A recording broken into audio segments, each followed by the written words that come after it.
Türkiye yeni bir seçime gidiyor. AKP'de yaklaşan bu yeni seçimde iktidarını sağlama almak için her yolu mübah olarak görüyor. Nitekim 20 yıllık iktidarlarının son 6 yılında da ülkeyi yarattıkları korku ve baskı imparatorluğuyla yönetmeye çalıştı. Yöntemleri gayet açık. Önce Kürtlere uygula, nabzı ölç, baktın ses seda yok, kanunlaştır, tüm ülkeye uygula. Şimdi de yeni bir korkutma uygulamasıyla seçime gidiyoruz. İktidar yine düğmeye bastı ama bu kez papuç pahalı. Diyarbakır'da tutuklanan 16 arkadaşımız gibi biz de doğru yazmaya devam edeceğiz. Zira doğruyu söylemeye dair verdiğimiz bir söz var. İktidar hani şöyle muhalif gazeteci istemiyor. Yani istiyor herkes istediği gibi yazsın. İşte A Haber gibi olsun. Ne bileyim veya kendilerine yakın TV kanallarındaki haberler gibi olsun. Ben tabii yani 21 gazetecinin hani gözaltına alınması, sonra çoğunun tutuklanması çok acı bir olay.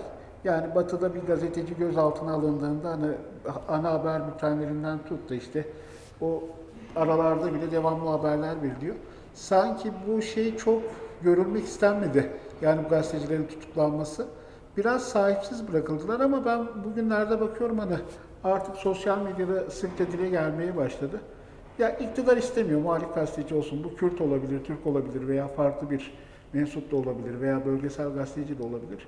Muhaliflere karşı başlatılan bir sindirme politikası olarak düşünüyorum. Gazetecilik suç değildir yani. Gazetecilik yapmak da suç değildir. Fikrini beğenmeyebilirsin ama ifade hürriyeti kapsamında değerlendirilmesi gerekir. Zaten bir ülkenin demokrasi kalitesi basın özgürlüğüyle ölçülür. Maalesef Türkiye'nin bu konuda karnesi çok zayıf. Yani çok zayıf diyeceğim ama çok zayıf daha doğrusu olur. Üzücü ve inşallah tez zamanda özgürlüklerine kavuşurlar. Türkiye'de bu artık sürekli olan ve süreklileşen bir durum. Gazetecilerin gözaltına alınması, tutuklanması ve başlarına çeşitli işlerin gelmesi adeta Türkiye'de bir hükümet ve devlet politikası olarak yıllardır uygulanan bir yöntem. 1990'lı yıllarda gazeteciler öldürülüyordu. 2000'lerin sonunda gazeteciler KCK operasyonu kapsamında toplu olarak tutuklanıyordu ve bugün de aynı şekilde devam ediyor. Biz her zaman söylediğimiz gibi bugün de şunu söylüyoruz. Gazetecilik suç değildir. Biz gazetecilik yapmaya devam edeceğiz. Gazeteci arkadaşlarımız derhal serbest bırakılsın. Gazeteciler özgür bir şekilde haber yapsın istiyoruz. Van demin Davili Türkiye her kutte ditin zakt ser çapemeni rojnamevana her çezede ben. Ev yek bona azadiya ramane xatere ke bona valat nay kabul kirin ve derbarê da hevali hepşeyme kuye hatini girtin jî bir neheqî hatine girtin derhuquqî hatine girtin em vê yekê kabul nakin rojnamevanî li tevahiya cîhanê وکی سوچنای قبول کردن دوی لوالات ماجی وکی سوچنای قبول کردن تو کس جبر کارو بارین روزنامه‌نویسی لازمه نگیرتن و آزادی رامان دوی لوالات ما تقاضا به آوا کردن و درباره دا از نگازبون خود دینم از zaman o derbasbine havalı xarat xas. Gazetecilikle ilgili ciddi anlamda bir baskı var ülkede. Hem gazeteci suçlu değil hem de gazetecilik suç değildir ama baktığınızda bu kişiler belli prodüksiyon şirketleri için, belli kanallar için haber ve görüntü derlemişler. Bunlar suç sayılmış. Dosyada gizlilik kararı var. Tabii bu kadar gazetecilikle ilgili bu kadar geniş bir alanda bunların suç sayılması ve bu insanların tırnak içinde terör örgütü üyesi olup kriminalize edilmesi kabul edilir bir şey değildir. Yani çok ucu açık bir şey ve bu yani çıkan yeni yasa ise bütün bunlara mahal veriyor. AK Parti ve MHP oylarıyla geçen yasada halkı ve kin düşmanlığa sevk edecek bir yasanın ya da bir haberin tutuklanma gerekçesi artık oluşturulmuş oldu. Bu kabul edilir bir şey değildir. Dünyada bunun örnekleri nedir? Ülkemizde nedir? Zaten veriler ortaya koyuyor. Dünyada en çok gazetecinin gözaltında olduğu, tutuklandığı bir ülkeyiz. Yani bu kadar insanları kriminalize ederek gözaltına almak ve bu insanları tutuklamak kabul edilir bir şey değildir. Kısacası gazetecilik suç değildir, gazeteci de suçlu değildir. Em divê operasyona da ji dibînin ku beriya ku wa bigirin wan desteser dikin û piştî hingê navaroka dosya wan delîlên wan berhev dikin. Ev jî problema herî mezin e ku li Tirkiye hukukekê çewt rêve diçe. Divê destpêkê da gazê rojnamevanekê bikin û îfade û wergirin. Lê destpêkê rojnamevan digirin û piştî hingê dosya we tê jî dikin û malzeme wî jî destan ser. Ev dide nîşandan ku hem rojnamevanê jê qadê bikêşî û çi alavên destê wî da jî wergirin û bê bandor bihêlin. Ev jî nîşan me dide ku demê pêş me da rojên gelek xweş derbas nabin, rojên zehmet derbas bin. Divê pêvajoyê da jî em alîkariya hevdû bikin û rojnamevanan xweyî derbikevin û pişt ve bisekinin. Rojnamevanî ne suçe divê em biparêzin. Şu an ülkede aslında Cumhuriyet tarihi boyunca yaşanan en büyük kriz, hem insani hem sosyal hem ekonomik hem siyasal kriz yaşanıyor. Bu kriz yaşanırken elbette ki bu krizi yansıtmak, halkı doğru bilgilendirmek, iktidarların burada yaptığı hataları, yaptığı yanlışları halka ulaştırmak elbette ki gazetecinin görevidir. Gazetecilik bütün bu saklı kalan, bu karanlıkta bırakılmaya çalışan doğru bilgiyi halka yansıtmak ve hakikati ortaya çıkarmakla mükelleftir. Bugün sınır içinde ve sınır dışında iktidarın başlattığı operasyonlar var.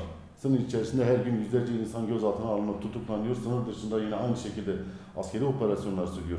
Bunları yansıtmak, burada yaşanan hak ihlallerini, burada yaşanan sıkıntıları yansıtmak elbette ki gazetecinin görevi. Şimdi bütün bu sıkıntılar ortadayken bir ülkede bunu yansıtan gazetecilerin de elbette ki yani hükümetin aleyhine ya da hükümetin istemediği şekilde bunları yansıtmak elbette ki bir suç oluşturuyor hükümet cenahında. Bizim arkadaşlarımız bugüne kadar gerçeğin peşinden koştular. Gerçeği ortaya çıkarmak için, hakikati ortaya çıkarmak için hayatlarını feda ettiler, canlarını feda ettiler. Cezaevini göze aldılar, öldürülmeyi göze alarak bu gerçeği ortaya çıkarmaya çalıştılar ve hala da çıkarmaya devam ediyorlar. Bizim arkadaşlarımızın tutuklanmalarının en temel gerekçesi işte bu gerçeği ortaya çıkarılmamasını sağlamak. İktidarın bu gerçeği görmesini istemediği bu gerçekleri ortaya çıkarmaktı. O açıdan arkadaşlarımızın gazetecilik dışında hiçbir işleri yok. Sadece gazetecilik yaptıkları için tutuklandılar. Sadece hakikati ve gerçeği ortaya çıkardıkları için tutuklandılar. Gazeteci arkadaşlarımızın serbest bırakılmasını ve görevlerinin başına dönmesini ve tekrar yazmalarını istiyoruz. Gazetecinin yeri cezaevi değil, gazetecinin yeri bilgisayarın başıdır, sokağıdır, haberidir. Onun dışında da bir yol yoktur. Eğer Kürt gazeteciler bu şekilde Kürt gazeteciler için ses çıkarılmazsa yarın çember daralacak ve Türkiye'deki hükümet aleyhinde herhangi bir şey yazan herkes aynı durumu yaşayacaktır. Geç olmadan ses vermemiz gerekiyor. Bütün gazeteci arkadaşlarımızın serbest bırakılması için mücadeleyi yükseltmemiz gerekiyor. 8 günlük gözaltı sürecinin ardından 16 Kürt gazeteci arkadaşımız tutuklandı. Her türlü hak ve özgürlüklerin gasp edildiği bir dönemin içinden geçiyoruz. Bu hukuksuzluklarla emekten ve gerçekten yana hiçbir basın emekçisini susturamayacaklar. Susmayacağız. Tutuklanan gazeteci arkadaşlarımızın yanında basın özgürlüğünü alenen ihlal eden bu kararın karşısındayız. Türkiye'de uzun yıllardır muhalif cenah içerisinde yapılan tutuklamalar korku ve sindirme politikasının bir ürünüdür. Son dönemde gazetecilerin tutuklanması da bunun bir sonucudur. Türkiye'de derinleşen krizin sonucu, seçim atmosferinin oluşması ve baskı politikalarının olduğu dönemde gazetecilerin alınması halkın doğru ve güvenilir bilgiye erişimini de aynı zamanda engellemektedir. Yalnız arkadaşlarımızın yaptığı sadece bir gazetecilik faaliyetidir ve bu faaliyet suç değildir. Diyarbakır 16 hep rojnamevan ji ber karê rojnamevanî hatin girtin. Rojnamevanî ne suce û cîwan jî girtîgeh nîne. Seba wî gere bilez ew 16 kes serbest bêjin berdan. Türkiye'de yani özellikle bu coğrafyada Türkiye'nin gerçeklerini yazan gazeteciler yıllardır zaten bir baskı altında. Şu anda da cezaevlerinde yüzlerce meslektaşlarımız içeride. Bu ülkenin aslında kirli politikalarını yazan gazetecilerdir. Biz onların yazdıklarını yarıda bırakmayacağız. Onların yanındayız. İçeride olsalar bile dışarıda yansıtmaya çalıştıkları gerçekleri yazmaya devam edeceğiz. Ekonomik krizin has safhada olduğu bir dönemde aslında hükümet biraz da bu sorunları yansıtmasını önüne geçmek için muhalif kesimin, muhalif olarak belki bu sorunları yazan gazetecilere yönelik sık sık operasyonlar ve gözaltılar yapmaktadır. Buna karşı da özgür basın geleneği ya da muhalif gazetecilik bugüne kadar gelmiştir. Bundan sonra da devam edecektir. Bu tür baskı ve sindirmelerle bu basının önüne ya da bu yaşananların önünü kesmek mümkün değildir. O açıdan bu tür baskılarla bu sindirmelere son verilerek biraz daha demokratikleşerek ve bu tür kamu hizmeti yürüten gazetecilerin önünün açılması gerekiyor. Baskı ve tutuklamalarla bu iş çözülmeyecektir. Daha çok Türkiye'nin uluslararası aranda da itibarı zedelenecektir diye düşünüyorum. Gazetecilik mesleği hiçbir yerde suç değildir. Türkiye'de de suç olmaması lazım. O açıdan tutuklanan meslektaşlarımızın en kısa sürede serbest bırakılmasını bekliyoruz. Türkiye'de hakikat peşinde ve hakikatin arayışçısı olan gazeteciler yıldırmak, sindirmek, yok etmek ve bitirmek istiyorlar.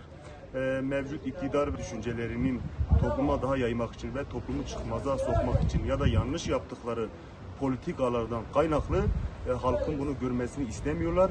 Halkın bu gerçekliği ve bu hakikati duymasını istemiyorlar.